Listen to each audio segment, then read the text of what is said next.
Okay. All right. I'm Scott Kennedy. Welcome to CSIS. I'm Deputy Director of the Freeman Chair in China Studies and Director of the Project on Chinese Business and Political Economy here at CSIS. And we're delighted that all of you are here today. We're going to, today's event is about the 7th Strategic and Economic Dialogue, which was held June 22nd to 24th, a little over 2 weeks ago.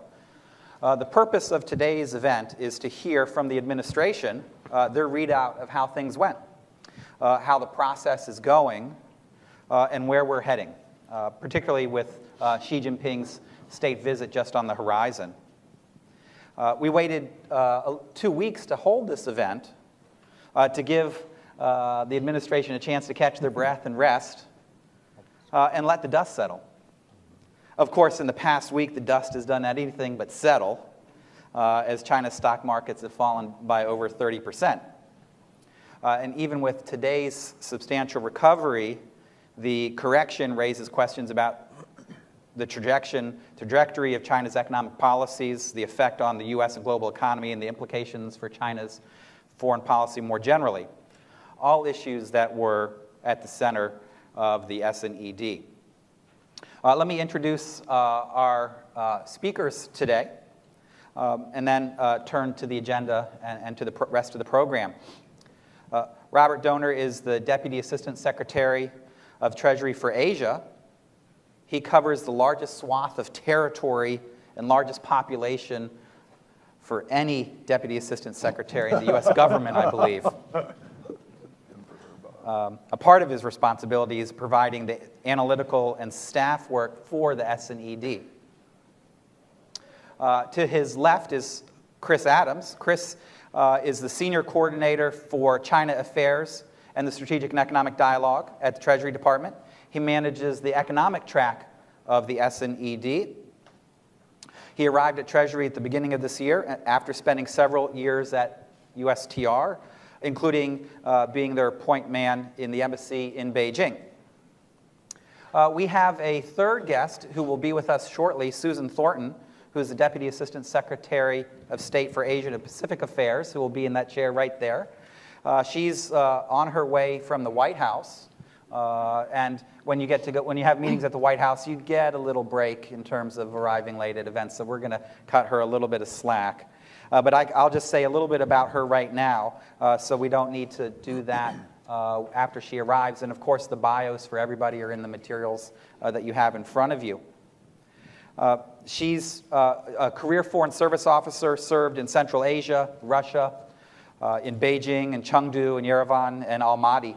She's got the breadth and depth you need to be a Deputy Assistant Secretary for such a large region, even if it's slightly smaller than the area that Robert's responsible for. So let me say a little bit about the agenda today. I'm going to allow each of them to say a little bit about that part of the SNED that they're responsible for and help manage with opening remarks of about 10 or 12 minutes each. I'll then offer a few thoughts and questions and hopefully get their reactions to these. And then we'll open things up to all of you. So even though the stock market will come up today and the market is still open, I hope all of you will mute your phones. And if you want to buy, that's okay. But if you want to sell, we ask that you do that outside, because CSIS doesn't want to get accused of supporting irrational shorting of the Chinese market, because we now understand that that's against the law. So with that, let me turn things over to our guests. And again, thank you all for coming today. Okay. Well, thanks very much, Scott, for that introduction. I'll just say that my salary, when measured on a per capita basis, is outrageously low. It's really a pleasure to be here. I've been asked to talk about the U.S.-China relationship and about the strategic economic dialogue and its importance. That's easy to do, and I'm not going to spend a lot of time on it. I will come back and talk about the macroeconomic and financial aspects of the dialogue. We are the two largest economies, a third of global GDP, almost 40% of recent growth. We have an enormous stake in the continued success of each other. and in developing an economic relationship that is of mutual benefit to both countries. With a bilateral relationship as extensive and detailed as the one that we have with China, there are inevitably issues and tensions that arise, and it's important to face those and address them squarely and frankly in the dialogues that we have.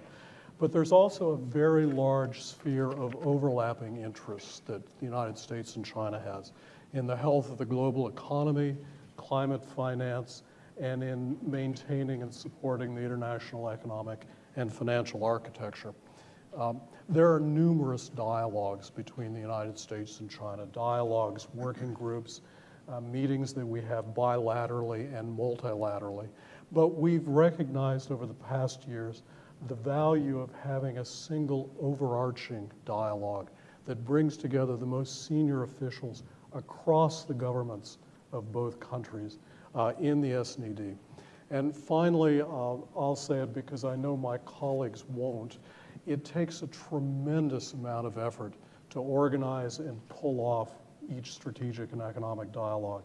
That falls squarely on Chris Adams and on my colleague to arrive, Susan Thornton, much more than it does on me. It also falls squarely on the shoulders of numerous Chinese officials with whom we work very closely. And we've frankly gotten to know much better because of the shared pain of organizing and executing these dialogues. Relationships that are of value to both countries. And with that, Okay. Thank you for getting things started. Why don't we turn things over to Chris, and you can give us a rundown of the economic track? Certainly. Let me start by correcting slightly something that Bob said.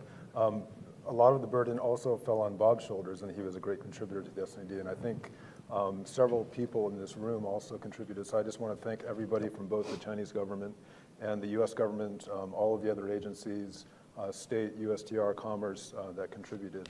Really appreciate it. I think one thing to keep in mind about the SNED is that it functions throughout the year, which does not augur well for vacation plans for any of us. But it is an ongoing mechanism. And one of its strengths, and I think Bob alluded to this a little bit, is that unique among all of our dialogues, all of our bilateral dialogues, whether with China or with other countries, is that the chairs of both the strategic track and the economic track are designated by our respective presidents as special representatives. And so what does that mean? That means that they have the authority to coordinate and convene members of our respective governments across our governments. And that's particularly important because a lot of the issues in this complex relationship that Bob just briefly discussed fall into the portfolios of a range of senior leaders. And so getting the right people to the table is very important, and this is one way that this dialogue does that. A second thing I would mention about the structure of it, having both a strategic track and an economic track allows us to address issues that cut across both, that have both an economic element and as well as a foreign policy element. One example is climate change. So that's I think the value of the way it's structured and the way it's been empowered by our leaders. I think what I'd say about this year's dialogue, Bob mentioned that we don't shy away from areas where we disagree. So it was a very candid discussion across the full range of issues in our economic relationship. And we're able to do that because over time, through this dialogue, we've developed relationships and channels of communication that are quite durable. And so we can call on these channels in these relationships, for example, during the financial crisis, or when a new policy threatens to disrupt our trade relationship. Having those relationships in place that have been developed over time in pursuit of a common objective is very helpful. The discussions this year, I think, centered on, I would say, 4 elements. First, creating benefits for both of our country's citizens by expanding opportunities for trade and investment. And this includes market access for products and services, creating a predictable and transparent regulatory environment, and leveling the playing field for competition. Second, implementing China's economic reforms to ensure sustained balanced growth in China and a more rapidly growing Chinese market for goods and services from the United States and the rest of the world. And this also includes steps to shift a greater share of income to households, which can help address issues such as excess production capacity and overinvestment, which eventually become our fuel trade distortions, which impact workers here in the United States. And I think Bob will touch a little bit more on that. Thirdly, we discussed ways to cooperate and support and strengthen the international financial system. And this includes constructive discussions that we had on our joint responsibilities to uphold the high standards of governance in the international financial system, and also how we can strengthen our cooperation on financial sector regulation. And finally, how we can come together to tackle the most pressing global challenges of our day, including climate change and development. It was clear from our discussions that, that China's leaders are indeed working to reform the economy and reshape its growth model. The ambitious set of reforms that is needed to reorient the economy towards domestic consumption and away from investment, heavy industry, and exports is underway, but with the slowdown in growth it faces, this transition faces challenges, but nevertheless we do see some progress. So Bob and I, in the areas that we just laid out, Bob will tackle macroeconomic and financial. I will say a few words about the outcomes in the area of trade investment and global issues before turning back to Bob. So on the trade investment side, I would say this, first of all, taking a step back, we see a remarkable complementarity between China's stated reform goals and our own agenda. For example, I think many of you know that one of the core principles of the current reform program is to make the market, give the market a decisive role in the economy. And China is also seeking new sources of growth, which includes developing its service sector. And moreover, China sees our bilateral investment treaty negotiations as a way to reform its foreign investment regime towards a negative list posture where openness is the default and exceptions are narrowly defined. And so at the SNED, we held in-depth discussions on this shared agenda. And some of the outcomes that we were able to produce included announcements on specific reforms, which Bob will highlight. On the bilateral investment treaty, we reaffirmed that these negotiations of a high standard bit are indeed a high priority in our economic relationship, and we also committed to intensify the negotiations and exchanged improved negative lists in early September in advance of the presidential visit. We also made it clear that to China that to successfully include the negotiations, it'll be critical for China's negative list to be very limited and narrow, and to represent substantial liberalization. And so, what we're seeking is a bit that will further open China's restrictive system to foreign investment and create a wider range of opportunities for U.S. firms to participate. So that's our shared agenda, but we also use the SNED to address Chinese policies that we believe run counter to the shared agenda. And these channels of engagement do serve a very effective purpose in this regard. For example, I think many of you know at the end of last year, China issued regulations that to a large extent shut foreign information communications and technology products out of China's banking sector. And the US government, coordinating through the SNED channel, engaged intensively on this particular regulation, as well as provisions related to ICT in draft laws. And we appreciated China's willingness to engage with us on this, and in April, China suspended the banking sector regulations, and we recognize this as short-term progress, and we continue to push for more systemic resolution. And at the SNED meeting a couple of weeks ago, China committed to ensure that regulations in the commercial banking sector will be non-discriminatory. Well, hi, Susan. Welcome. Secret entrance. Yeah, made it on time. Wow, that's good. That's good. That these regulations will not impose nationality-based requirements in the commercial banking sector ICT space. And China also committed to enhance policy transparency in its ICT regulations more broadly. And this was a significant outcome, but we know that we have a lot more work to do. And I should add that regulatory transparency was a key element of the progress that we made in our efforts to address this issue. For example, the banking sector regulation in question was issued without any opportunity for the public to comment on a draft. And so now China is committed to take into account the opinions of foreign and domestic stakeholders before issuing such regulations. So, transparency has long been a focal point of the SNED. In fact, the SNED gave birth to a bilateral dialogue on transparency that has been quite useful over the years. And this year, a number of our outcomes, if you look through our fact sheet, you'll notice that a number of our outcomes include a transparency element, including, for example, in China, China's industry development plans. So another element that for providing a fair and predictable regulatory environment is in the area of enforcement of competition law. And again, this has been a long-standing area of our engagement with China, both in the SNED and the JCCT.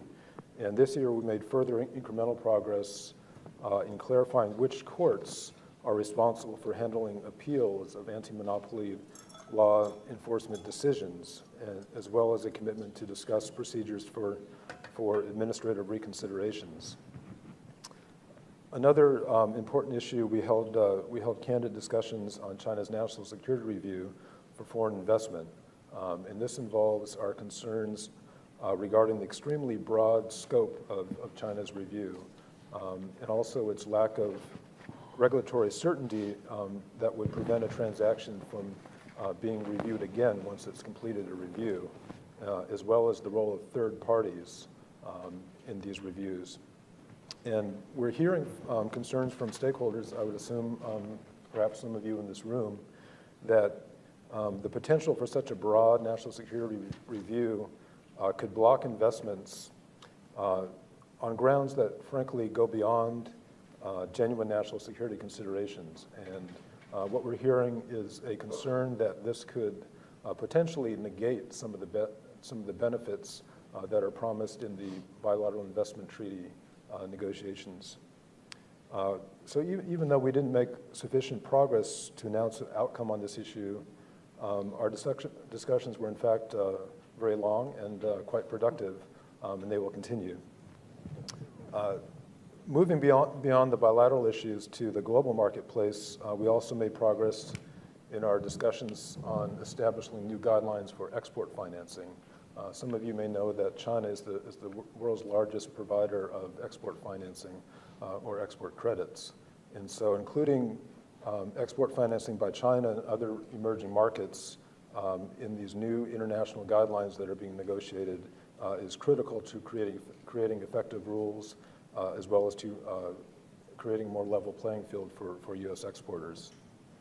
And to this end, the administration recently secured commitments from China and other members of the International Working Group that is part of the members that are negotiating these guidelines to begin a significant new phase of this work, and that involves negotiating what we call horizontal guidelines that include all sectors of the economy rather than just a few specific sectors. Before I turn back to Bob, let me just conclude by saying a few words on the commitments that we made to work together in tackling global issues. On climate change and energy cooperation, both sides agreed to use our public resources to finance and encourage the transition towards low-carbon technologies, for example, in funding for overseas power generation projects. And we also determined to work constructively together to support the effective operation of the Green Climate Fund, and which we both recognized as the main dedicated multilateral fund to finance work on climate change in the poorest countries of the world. We also agreed to finalize our G20 peer reviews on fossil fuel subsidies by the end of this year and to publish the results. And we reaffirmed our commitment to rationalize and phase out inefficient fossil fuel subsidies that encourage wasteful consumption. And finally, we agreed to strengthen cooperation on development financing through the World Bank and other multilateral development institutions. And we believe this cooperation will promote transparent, effective, and accountable development assistance to achieve sustainable growth and poverty reduction in third countries. So in closing, we recognize that these commitments at this year's S&ED, they do not resolve all of our concerns, nor China's, but they did represent real progress, and they will in fact create new opportunities for U.S. workers and companies in the Chinese market.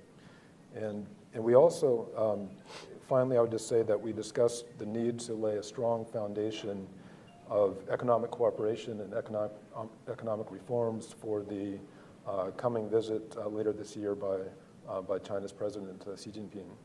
And we'll continue to discuss these issues in preparation for that visit. So let me now turn to Bob to provide a little bit more detail on the macroeconomic and financial outcomes. Right. Thanks, and I'll try to do this quickly. I mean, from the beginning, there's been a very large macroeconomic and financial component to the strategic and economic dialogue, and also the exchange rate issue. Exchange rate policy has played a central role in our discussions.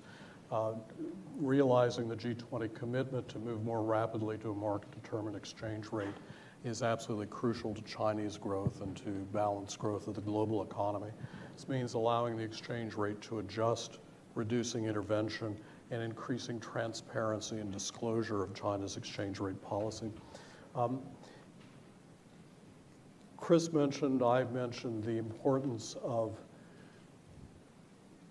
reorienting the global economy and the major economies in it to a pattern of growth that will produce strong, sustained, and balanced global growth. For China, this means greater reliance on household consumption as a source of growth, less emphasis on investment and on exports. It also means shifting to a balance of production that depends more on productivity growth and not simply adding more labor and adding more capital to production.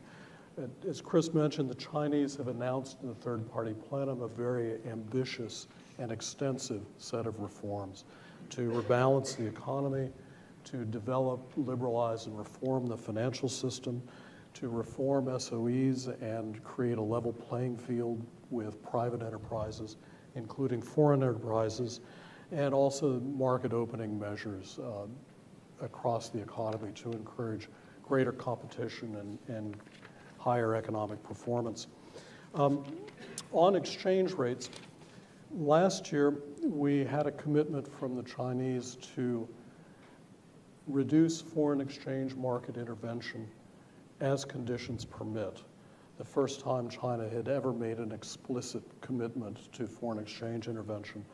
And in fact, intervention by the Chinese authorities has been greatly reduced in the time since the last S&ED. This year, the Chinese committed to intervene only when necessitated by disorderly market conditions, which is a stronger standard, and also to actively consider additional measures to transition to a market-oriented exchange rate. In terms of transparency, last year, President Xi announced at the APEC meeting in November that China would adopt the IMF's data dissemination standard template for economic data across the board, but also for foreign exchange reserves, which is the standard by which reserve holdings, both current reserves and in the forward market, are measured. This year's S&ED, China went beyond that in recognizing the importance to renminbi internationalization of meeting the transparency standards of other major reserve currencies. I'm a macroeconomist, and I love the macroeconomic negotiations. Much of the rebalancing efforts involve efforts to boost the income of Chinese households and increase their sense of income security to give them greater ability and greater confidence to spend. In this year's S&ED, the Chinese announced explicit timetables for very important reforms, including establishing universal coverage of social insurance by 2020. We've also worked, or at least discussed in the dialogue, efforts to strengthen the rights of rural residents over land use and the ability to assign, sell, collateralize, and trade these rights. And this year, China committed to establishing a real estate registration regime and also the ability to assign, sell rights to certain types of agricultural land. Financial market outcomes have also been very important to the dialogue and also are critical to both the rebalancing and the continued growth of the Chinese economy as it moves towards smaller, private, new, and more innovative firms.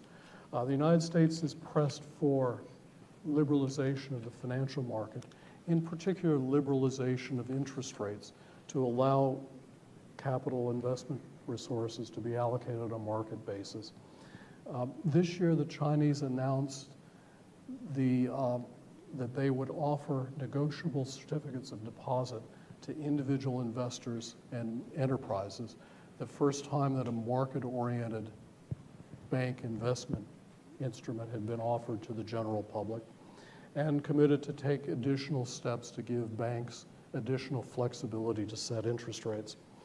I'll mention them because they're important to our constituents. We also got specific, detailed, and to their constituents very important commitments to allow wholly owned foreign ventures in the private fund management business, to allow U.S. and other foreign banks to obtain licenses to be bond market settlement agents and also licenses for bond underwriting, and also to increase the ability of foreign portfolio investors to invest in the Chinese bond market, both the interbank and the listed bond market. A lot is going on in the financial sector, and this is just one of a number of steps that have taken place over the past few years.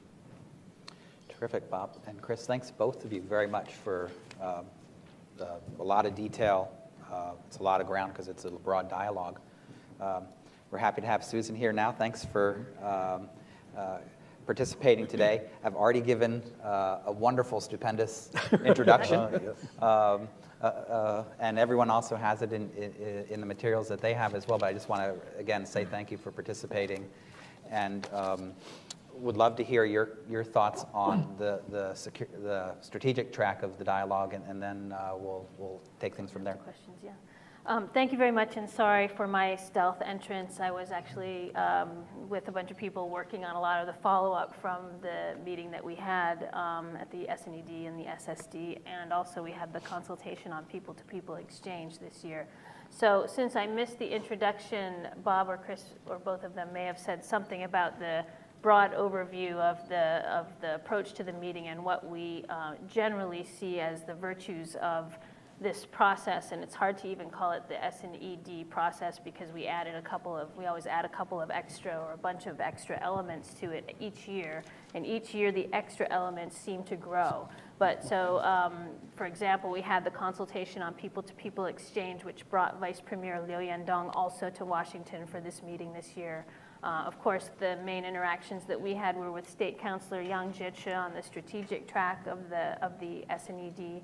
But we also had the strategic security dialogue on the day before the S&ED started, and that is led by Deputy Secretary Tony Blinken and the Executive Vice Foreign Minister from China, Zhang Yesui, which allows us to really dig deep into the details of the thorny security issues between the U.S. and China to sort of set up for the higher level discussions between Secretary Kerry and his counterparts and other counterparts in the USG on the first day and the second day of the SNED. So I think in looking at it now in hindsight, with all of the logistics finished and all of the delegations out of town, I was reminded again of the virtues of the SNED process, and I just like to lay those out in case we missed them at the beginning.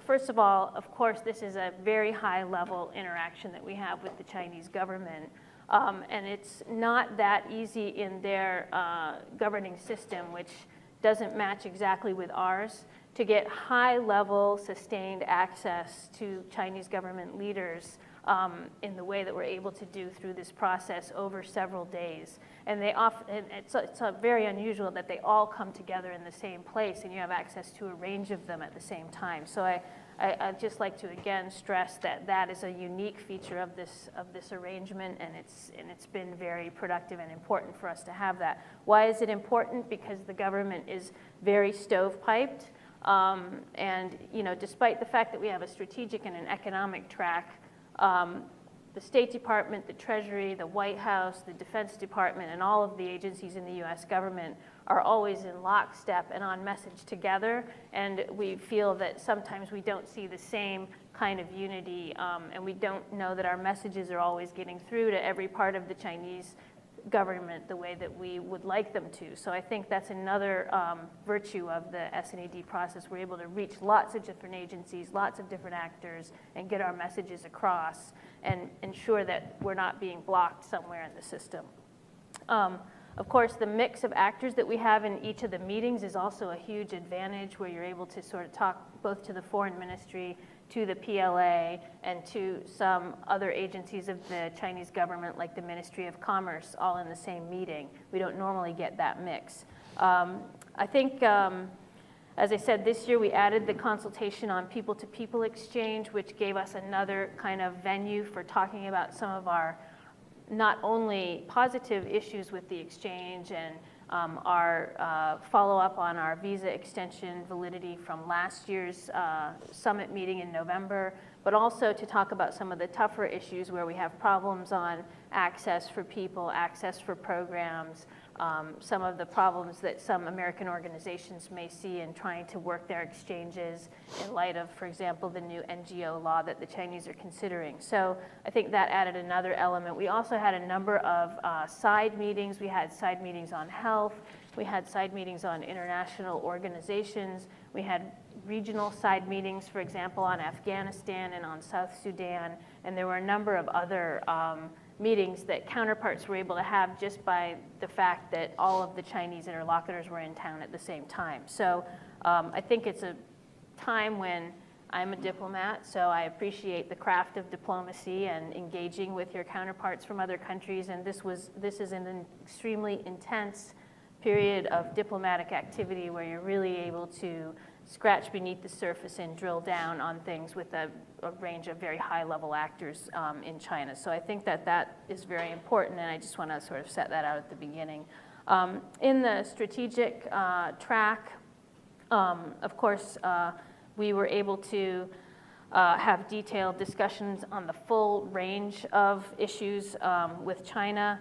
Of course, another thing about the SNED process, and on the economic side you've just heard, we have a long list of outcomes that we try to negotiate in the run-up to the meetings, and sometimes we're negotiating through the meetings. And on the strategic track side, our list tends to be very long because we are trying to incorporate all of the U.S. agencies that have counterpart cooperation with the Chinese government.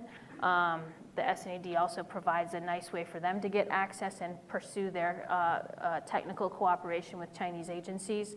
So we put out a fact sheet on the 127, I think it was, outcomes from the strategic track. But to make it easier for you, you can look that up, but to make it easier for you, the outcomes that we were pursuing in the strategic track, we kind of bundled into groups of cooperative areas that we want to pursue. So the biggest one, and Chris already talked about the climate change on the financing side, but of course climate change is one of the very prominent kind of areas of cooperation that we've had with the Chinese, starting from the genesis of the climate change working group with China last year, and then through the summit meeting in November. Of course, we had our joint announcement. We have the Paris climate change negotiations on the UN framework coming at the end of the year in December. So this is a crucial year for climate change for the entire world. And we have been successful in getting the US and China to be early announcers and early leaders of the rest of the community in moving toward Paris in December.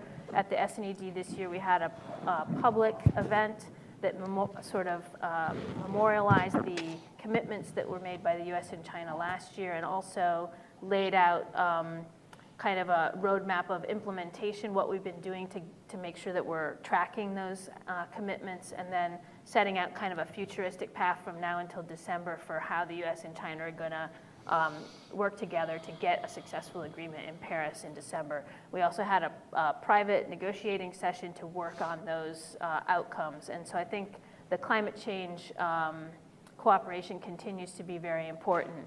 We started a couple of new areas of cooperation this year that we featured at separate breakout sessions. One was on maritime and oceans cooperation. This is an effort to enlist China, which is one of the biggest polluters in the maritime space, and the United States with our sort of experience and leadership in this area to try to come together and address maritime pollution issues and other problems with like overfishing, problems with Coast Guard cooperation, law enforcement problems on the high seas and in maritime spaces. So we held a separate session on that, which Secretary Kerry and Yang Jiechi, the state counselor, attended. And we're going to use that as a launch pad to continue our efforts to make progress on things like marine litter, marine pollution, and illegal and unregulated fishing.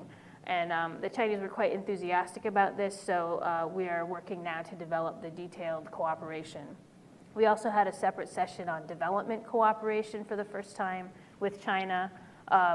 This is an area that we think is ripe for more cooperation, but which is a kind of an untapped area.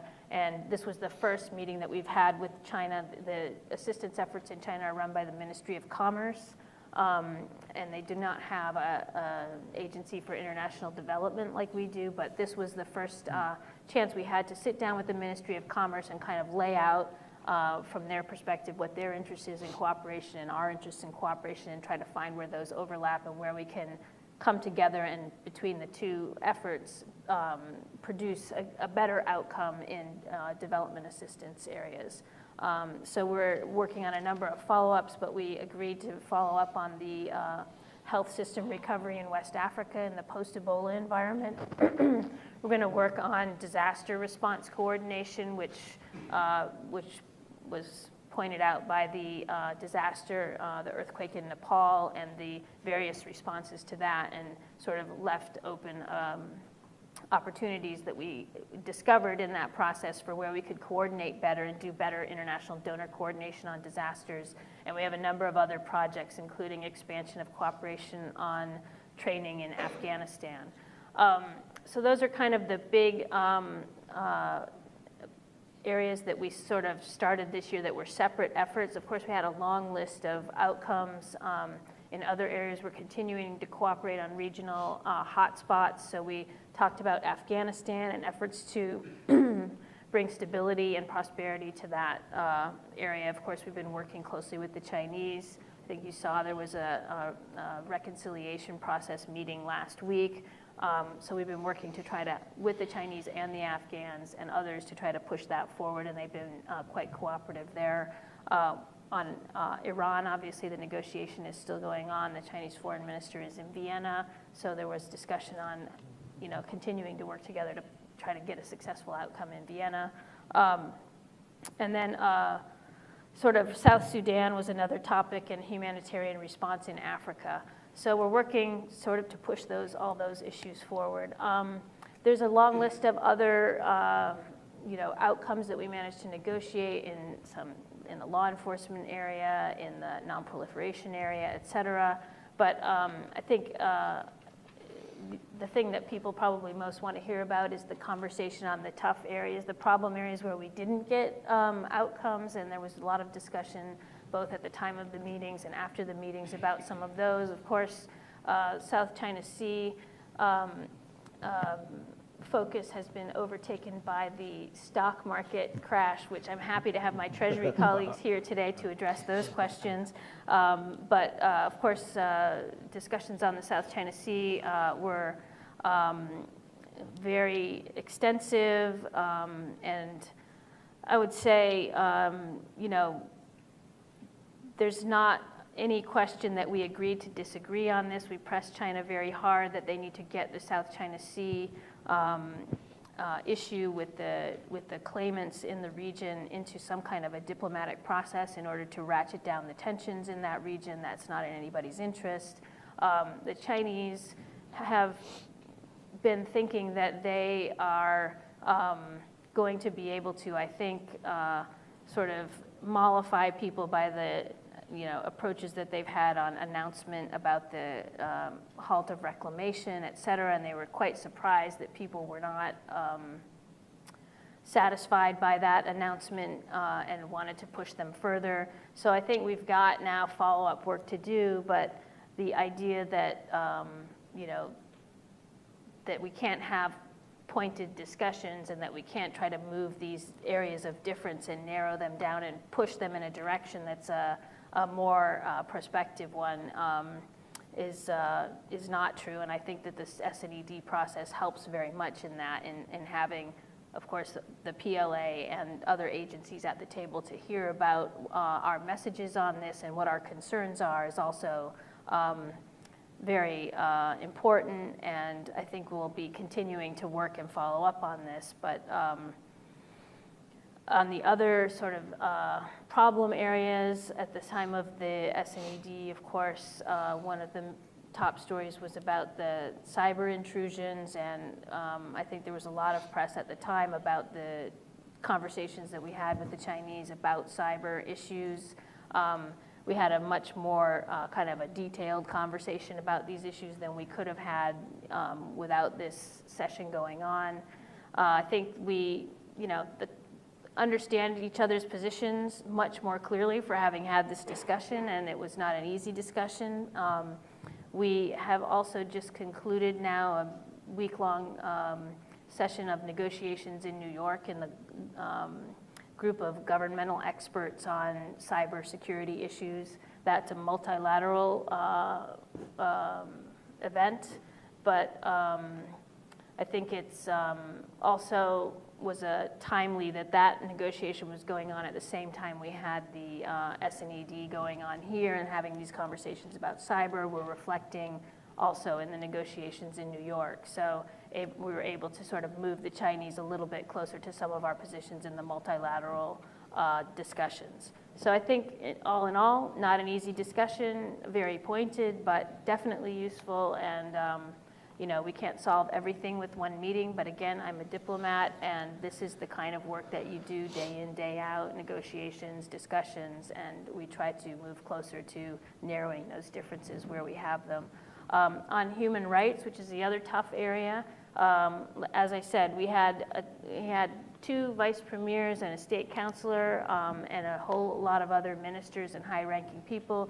We had very tough conversations also on the econ track on some of these new national security laws, which are worrisome not only for their economic ramifications, but also for their, people-to-people ramifications, but especially for the human rights ramifications that they may have.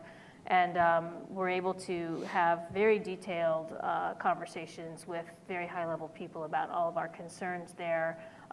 We're told that there's comment periods for some of these laws, that they're going to take into consideration some of the feedback that they've gotten. So we're going to, of course, continue to raise our concerns and see if that comes to fruition. But again, it's a terrific opportunity for us to make known to the very top of the leadership our concerns and press for a response.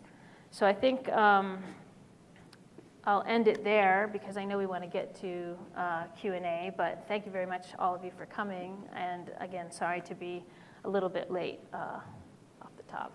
Terrific. Thank you very much. You did a terrific job, and it was worth the wait. So we really appreciate it. Before we turn things over to the audience, I wanted to offer a few comments, which are also /questions. Get your feedback on them as well. And you can take whatever question you want. So for the hard questions, just tap the person on the shoulder next to you. And so Chris gets double barrel because he's got on both sides. Tap both ways. So I guess the first thing that I notice is how broad and deep the dialogue is. And it's as broad and deep as the relationship. It's just amazing the number of issues that are covered that couldn't possibly fit in the Joint Commission on Commerce and Trade, the JCCT process. You're just expanding that way beyond.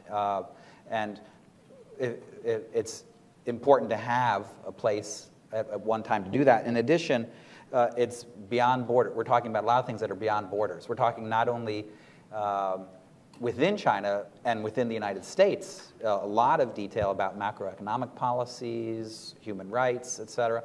But we're also going beyond borders and going beyond the bilateral relationship to talk about global issues, which are also critical parts of the relationship now. They're not just supplemental. They're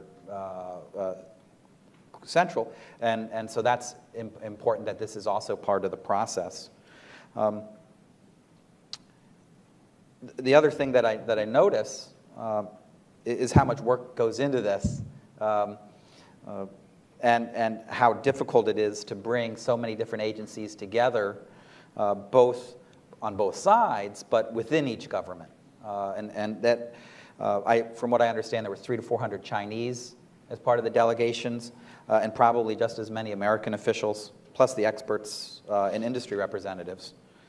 So after 5 SEDs and 7 SNEDs, I guess my question would be, has it gotten any easier? If we've built up habits of intragovernmental coordination that now it's just like pushing an automatic button? Or now that you have so many participants, is it getting even more and more difficult? So I'm gonna go through the comments, and then you all can sort of pick and choose as we go. In terms of thinking also about the broader framework, as I mentioned, the first 5 meetings in the Bush administration was the strategic economic dialogue, and then beginning with the Obama administration, we added the "and" in the middle to be the strategic and economic dialogue. And what that did is it changed the meaning of strategic. Strategic used to mean big think, broad issues. Strategic now means security, right? It's a synonym, and we fundamentally changed the meaning. And in addition to broadening the conversation, some people have suggested that what we've done is we've shifted from big think to small talk. We've gone from very broad conceptions to fact sheets with 127 points and deliverables. And should we mourn that transition? Should we applaud that transition? Was it inevitable? Do we need some other kind of dialogue that gets back to the original meaning of what strategic used to be about in that title in the earlier years? That's one question that I think is on a lot of people's minds when they think about this process. Another way to think about it is this week the General Secretary of the Vietnam Communist Party was in Washington for meetings with our government, met the president, many officials. Yesterday gave a very important speech here at CSIS. And we don't have a broad set of dialogues with the Vietnamese. But just through this visit and meetings before, it appears that we developed strategic trust, and as was stated by both sides, trying to develop a long-term partnership. And in some ways, I felt a little bit like Deng Xiaoping's 1979 visit. I know it's a different type of person, different country, but there was a lot of sort of at least outwardly looking from the outside, a lot of warm and fuzzy feelings on that. And it makes one think, is there an inverse relationship between the number of dialogues and the number of people in the room and the coziness of the relationship? And so I was just wondering maybe you could think about sort of the similarity or contrast between our experience with the Chinese over the year and the trajectory our relationship with Vietnam is moving in. Another thing that I noticed from this past meeting is some text that wasn't in previous years. There's a phrase, the new type of great power relations, right, that the Chinese have been emphasizing and hoping that both countries would subscribe to as a new way to orient how rising power and the world's current dominant power would be able to interact with each other and avoid conflict. But there was very few references to that term or parallels of it on the military side this time. And I'm just curious, why was there less discussion of that, at least as it reached the documents? Yeah. I was a professor for a long time, and so and you can actually just go ask my mom. When I was 5 years old, I just had questions galore. So then on economics and security, and then I'll be quiet. The stock market. I don't want you to predict the direction of the Chinese stock market. I don't think we're looking for advice on that today. But it does impinge on the direction of economic reform in China, which was a huge part of the dialogue. Another component of that is China's goal of, by the end of this year, having the renminbi become part of the IMF's SDR basket. And to do so, to qualify, that requires, by most people's estimations, a continuation of a pathway of reform of opening the capital account that they need to complete. And the stock market crisis raises questions about that. And I was just wondering, through the dialogue process of the SNED, not just in the 2 days, but leading up to it and since, what sense do you have about where Chinese economic policy is going? The last question, again, and I'm sorry for so many, on these frank issues that Susan brought up. I feel like, looking from the outside, that we have a lot of frankness that occurs, but the SNED is essentially cataloging or documenting this gradual slide and erosion of the relationship on those types of issues instead of arresting the negative downturn in them or solving them. What type of, besides sort of laying out both sides' positions, where do you feel we're turning the corner on any of these difficult types of issues? Like, for example, with the South China Seas, we've got, it's been difficult to understand, sort of, to have the Chinese clarify their positions. What does that nine-dash line mean? What type of claims they want to make around these reefs that seem to be turning into islands? Do we have a greater understanding of what their positions are? And that would be progress, even if we didn't meet eye to eye. So what I've done is I've done the professor's job or a lawyerly job of throwing a whole lot in front of you all. Why don't I just sort of go in this direction, get your initial reactions. Whatever you don't want to answer, don't. That's always an excellent response, is just leave it alone. And whatever you don't get, we have a great audience here. They will pick it up and they will ask it again, I'm certain. So we'll stop with Bob. Okay, so I'll pick up one question. I'm actually the SED veteran on the podium. I can say that it has not gotten easier. It has gotten more extensive. It's gotten more important. I think it's gotten better. I think we've gotten better at doing it, both on the US side and on the Chinese side. Both of us throw ourselves into the dialogue with all the capacity and a bit more than we have.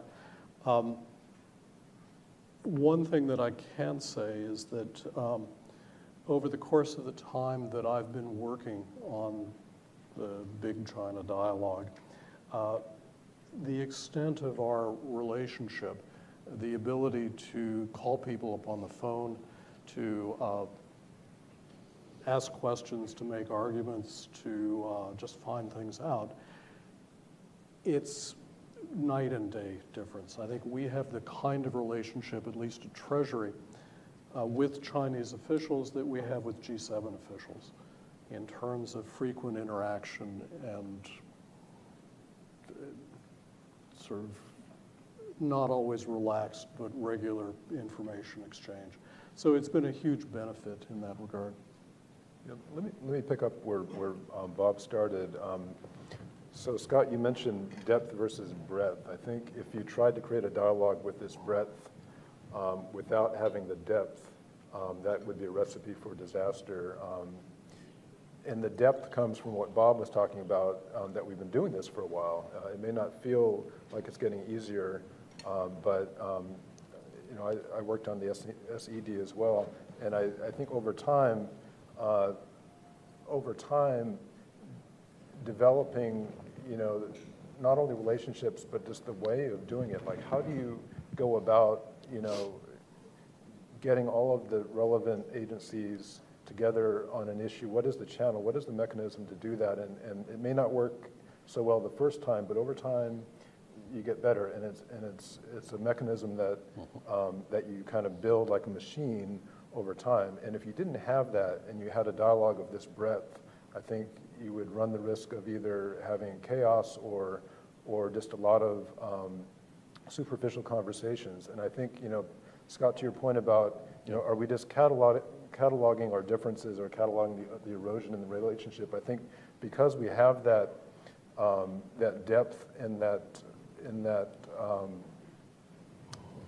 these channels of communications that have been functioning for quite some time, you're able, you know, we're seeking resolution. We're not just agreeing to disagree and leaving it at that. And I think that's, we may not always reach those resolutions, but I think because of the mechanism we have, we're able to do that a lot more than otherwise might be the case with a dialogue that tries to cover so much territory. Yeah, I was just gonna, so I'll just take up on that last point, which is, I mean, cataloging a slide in some areas may be what it looks like to some on the outside, but if you'll notice, the areas of difference in this SNED that were prominently featured are not necessarily the ones that we had in the last, you know, 7. So on many issues that we were talking about as problem areas much previously, we've actually made quite a bit of progress in resolving. Some of them have faded completely. So I think, you know, we are going to have areas of difference with China. It's a very complicated relationship. They have a very complicated set of interests and a very complicated set of challenges that they're trying to address internally and externally. And so it would be pretty naive to think that we're not going to have differences, but to be able to talk about those problems in this level of, I agree with Bob too, candor, frankness across so many different interlocutors is really something that, you know, we've been developing over a long time, but I think we've reached a new level with the Chinese through not just this mechanism, but certainly, and people always joke every time the SNED comes around, like, how difficult it is, how complicated it is, but if we didn't have it, we would have to create it.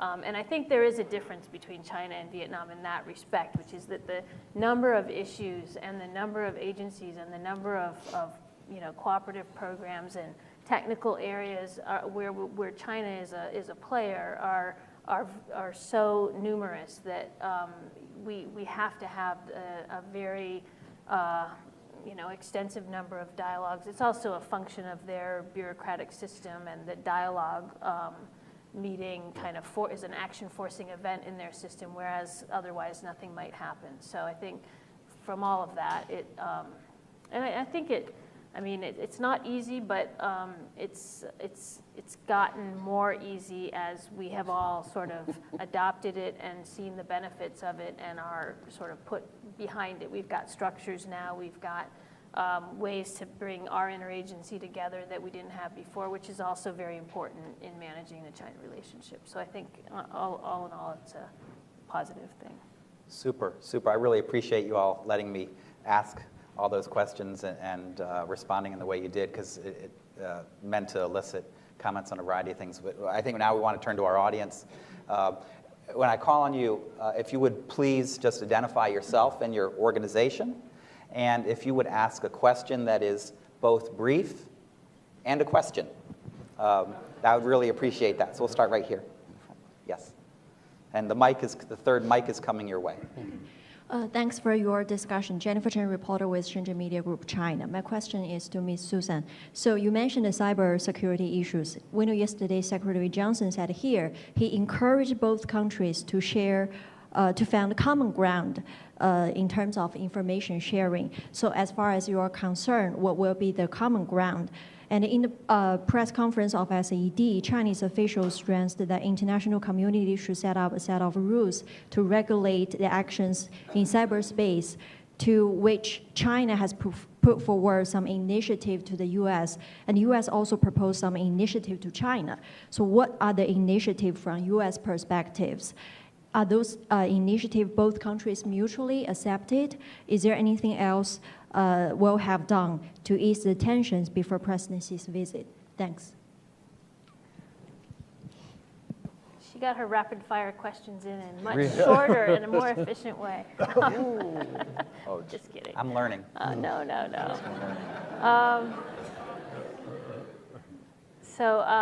No, I mean, I appreciate the question.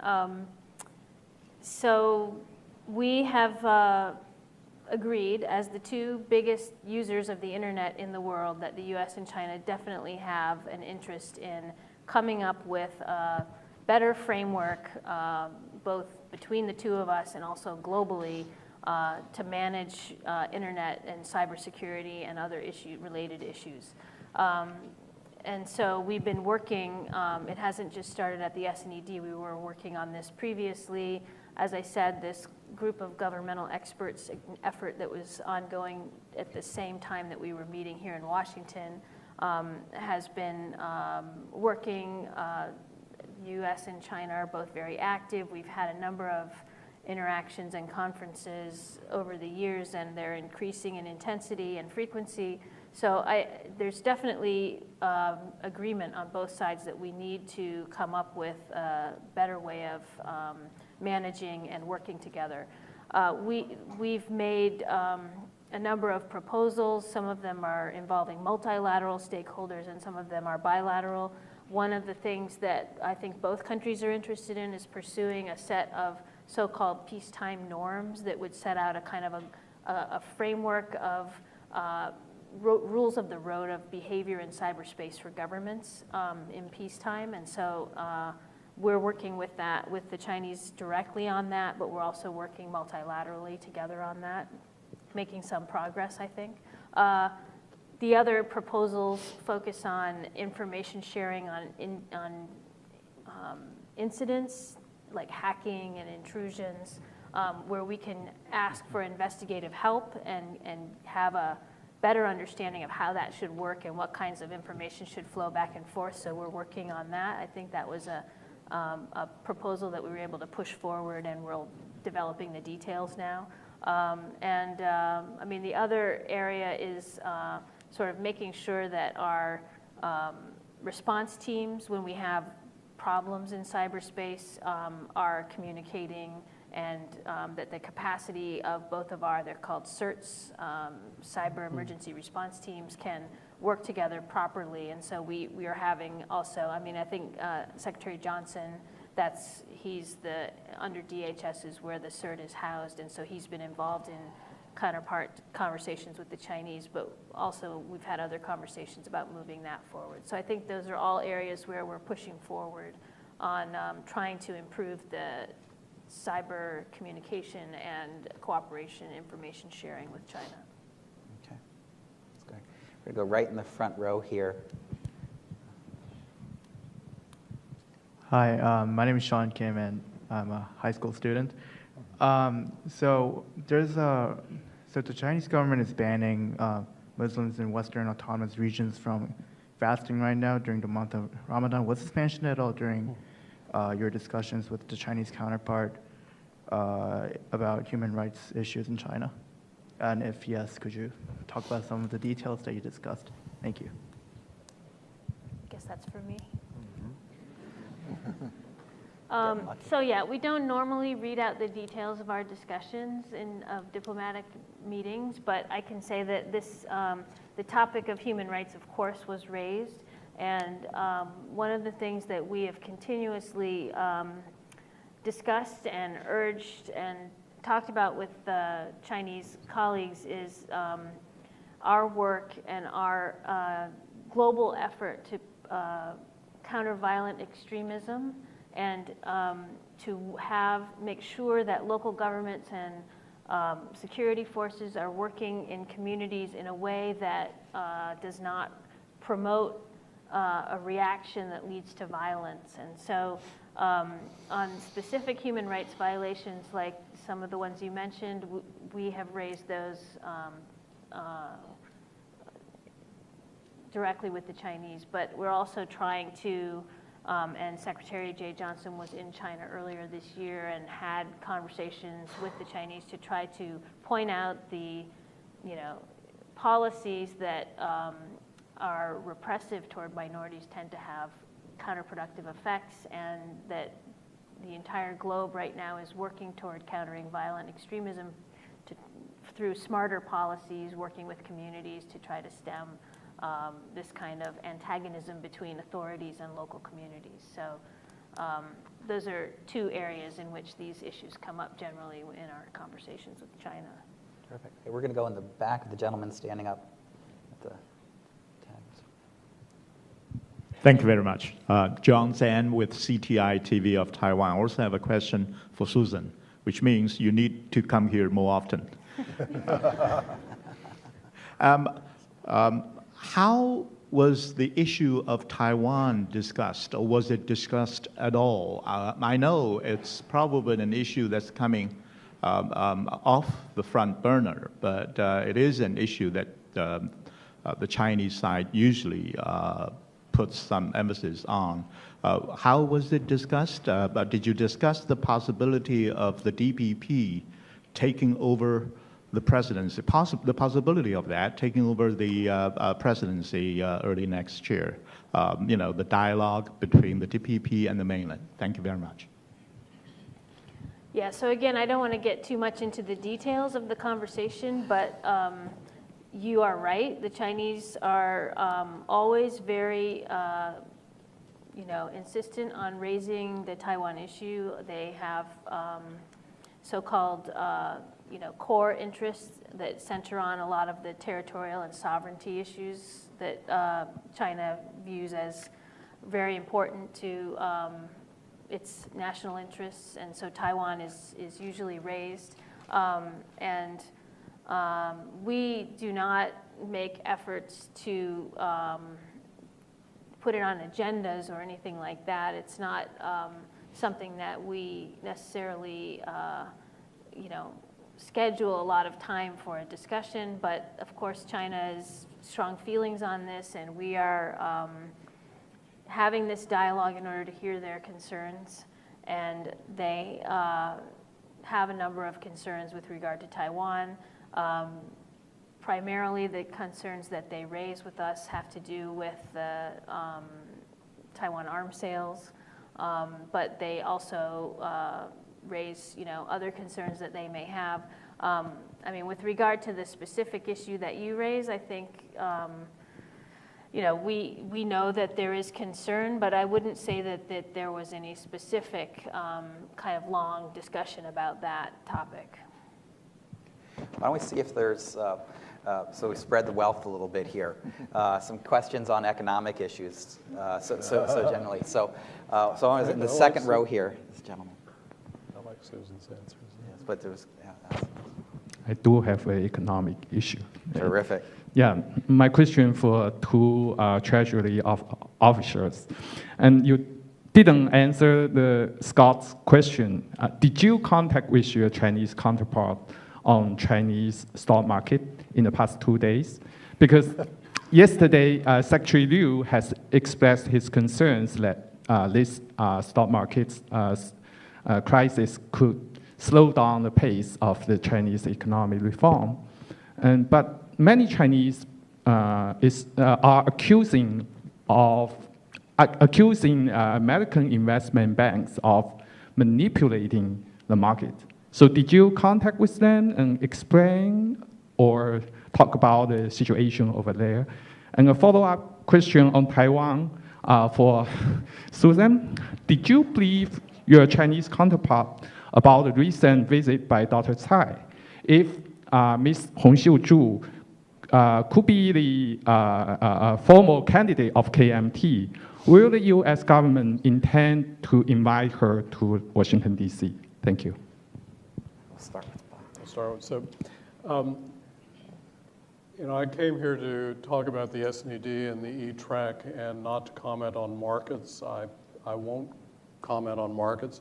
You're right, Secretary Liu was asked this question yesterday about the Chinese stock market. I think on the charge or the allegation, well, let me put it this way. The one thing that the Secretary did mention yesterday is that the amount of integration of the Chinese financial market, including the Chinese stock market, with the rest of the world is very small. And the role of foreign investors in the Chinese market is very small. To the extent that this is a sell-off of Chinese equities, it's a domestic sell-off of Chinese equities. Secretary Liu did comment on the Chinese stock market yesterday.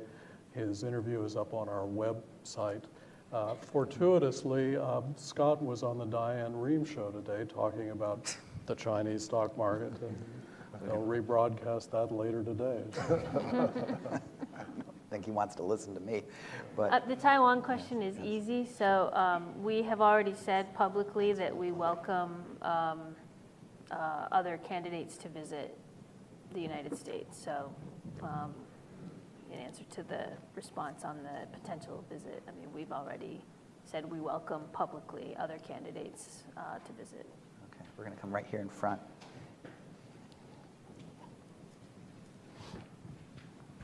Thank you. Bing Wang with Hong Kong Phoenix TV. My question is for three of you. When both China and the US emphasize that this round of SED is paving the way for President Xi's visit, what exactly does it mean? Which kind of preparation are you working on? And another area you barely mentioned is the anti-corruption cooperation, but in the outcome list, actually this year, you put more words on the anti-corruption campaign, the cooperation. Is there anything new, or which kind of obstacles do you think is preventing the cooperation? Thank you. Just want Sure. to I'll start with that. And then Yeah, so I think as we mentioned, a lot of these issues are not issues that are brand new and not issues that can be solved overnight. And so our discussions will continue, and the SNED, I think in some ways, was kind of a way station or helped prepare the way to make progress that puts the economic relationship on a better footing. In other areas, it may be exploring new areas of cooperation that may take further shape as we approach the visit of President Xi. So I think there are two elements of that: is addressing the really most important issues that I would just speak on the economic side that may be undermining that relationship, and make sure that we have a good approach to resolving them in advance of this visit. That was one thing that we tried to do. And the second area is looking at areas how we can cooperate and beginning to explore cooperation that will maybe develop further as we approach the visit. So I think those are two aspects. yeah, and speaking from the strategic track, I would just echo the same thing. We really want to use the SNED to dig down deep on areas of potential cooperation that have been undeveloped and try to develop those with a view toward having them in some substantive form by the time of the visit, so that we can demonstrate to both the Chinese and the American people that the benefits of this relationship for both of those audiences are significant. So that's the main idea behind that. I mean, when Scott was asking me about coming here, and we were talking a little bit, he suggested we need another meeting in the year a high-level strategic meeting that could, have another focus. And I said, we don't have any more room for negotiations because we already have 3 high-level meetings, and we don't have time to start a new outcome stream with a 4th meeting. But I think it was good for. You mentioned that we had 127 outcomes, and maybe there's too much detail and not enough strategy. But the outcome part is very important, because without that, we can't demonstrate how we're making progress and showing that where our interests overlap, we're actually getting things done, and that's very important. Of course, we still have the strategic conversation in the high-level meetings. The negotiation of the 127 outcomes is done by others like us. But anyway, I think that's on the issue of how it prepares us for the upcoming state visit. On the issue of anti-corruption cooperation, we've been making efforts and having conversations throughout the past couple of years on this, and in law enforcement cooperation between the U.S. and China, we have also an annual meeting called the Joint Liaison Group, where we try to push forward our law enforcement cooperation. But for us, anti-corruption is a law enforcement matter, and so most of the cooperation would go through our various law enforcement agencies. And our agencies have been working together. Again, Secretary Johnson's visit to Beijing in April focused to some extent on this. We're working on evidence-based cases that we've been getting, and it's going through the normal law enforcement channels. So that's been very active, and there's a lot going on there. But we continue to work at the pace of the sort of law enforcement process. So I think what's new is that there's more activity and more cooperation, more communication going back and forth. What we're hoping for is, yes, some kind of end to that process that results in a successful case being concluded, but we haven't gotten there yet. So, Come right here in front. Yes, Eric Lachica from U.S. Filipinos for Good Governance. May I ask the Secretary, could you expand or give us more detail on the State Department message to the Chinese leaders regarding bringing China to settle diplomatically, as you said, between the parties on the maritime dispute? What is the diplomatic proposal or message? Is it under the ASEAN framework, under the International Tribunal on the Laws of the Seas, or is it just bilateral? What was the recommendation or suggestion to the Chinese counterpart? We, at this point, are pressing for the Chinese to, engage in a diplomatic process with the other claimants, which would sort of have the effect of lowering the tensions. And they've got a process going on already, the Code of Conduct discussions. So, if that were to be activated, we don't really have a prescription for what kind of diplomatic process it should be, but there are a number of vehicles out there for this. The Code of Conduct would be one. We would, I think we've already stated that we would like to see a quick and sort of vibrant process going on the Code of Conduct. There are a number of meetings coming up, sort of ASEAN Regional Forum, ministerials, and other EAS. The EAS Summit will be coming in November, as well as the APEC Summit in November. So these are all sort of way stations that are at a very high level diplomatically, where all of the players will be there. And of course, we've also called for a halt by all of the claimants to moves in the region that will push their claims outside of the UNCLOS framework or outside of the diplomatic process. And so we continue to talk to the Chinese and also others in the region about coming together under some kind of common push to get a diplomatic solution. But really, because of the Chinese behavior, and because they're the ones that are basically the proximate cause of the ratcheting up of tensions, we basically submit to them that it's their responsibility to come up with a way of ratcheting down the tensions.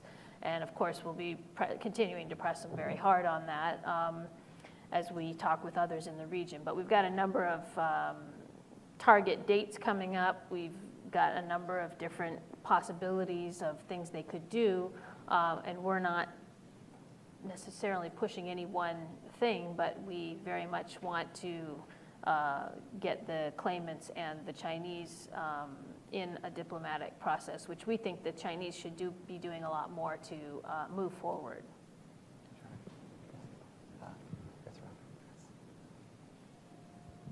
Hi, I'm Lisa Lee with the legal and business consulting firm Ponder International. This question is for Ms. Thornton. You mentioned information sharing earlier, and I was just wondering, in light of the OPM hacks being actually attributed to Chinese hackers by the press as well as by the House, specifically in the Government and Oversight Reform Committee, do you think that that has affected your work in promoting information sharing with the Chinese? And has there been or will there be political backlash with that?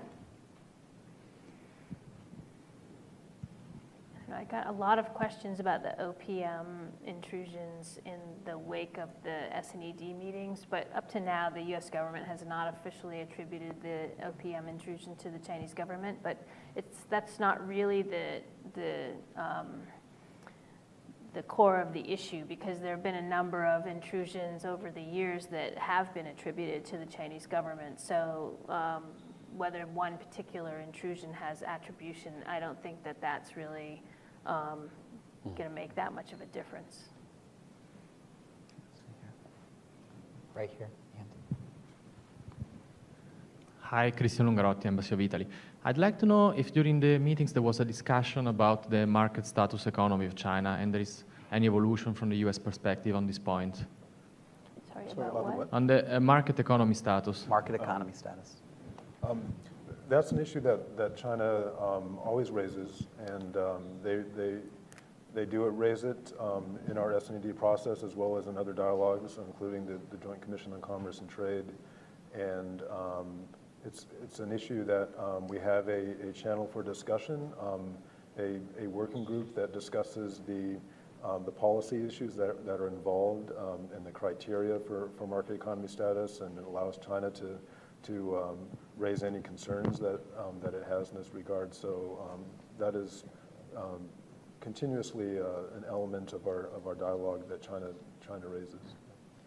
Yeah, I think he wants to know what happens in December 2016, but I guess none of us can know until it happens. Right. Yeah. But all right, unfortunately, we have time for just one more question. We're going to go the gentleman in the tie right back there. Yes, sir. I've got a question on the economic side. So with regards to the negative list for the bilateral investment treaty that was discussed at SED, if and when will it be made public? And also, how does this negative list differ from a negative list for the free trade zones? Yeah, thank you for that question. There was quite a bit of discussion, as I mentioned, about the BIT negotiations, and the two sides did exchange negative lists in the most recent round of the BIT negotiations. And as I mentioned, we're looking forward to a revised list in early September, and that'll be critical, because at the end of the day, we need an agreement that will have enough support to be ratified and implemented so that both countries can benefit. And it'll need to be a high standard agreement. It'll need to have a very narrow negative list that results in substantial liberalization. So we're looking, we've had one milestone, which was the exchange of negative lists, and we understand that for China to undertake the transition in its foreign investment regime towards a negative list approach did involve a lot of work in the Chinese system. And so it was an important milestone. And we just want to make sure that we continue to make momentum in seeing that there's real liberalization, and so that we can have a high standard agreement. So this next iteration will be important in that. As for publicizing, we don't talk about the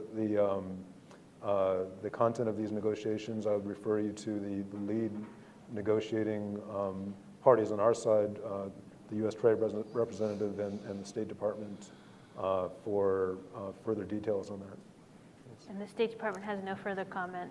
I want to thank all of you for coming today and for sharing us all the information about the process. I think what it shows to me is that it's impossible to summarize the relationship in just a simple word as partner or rival, or as that famous China expert Stephen Colbert summarizes it, as frenemies.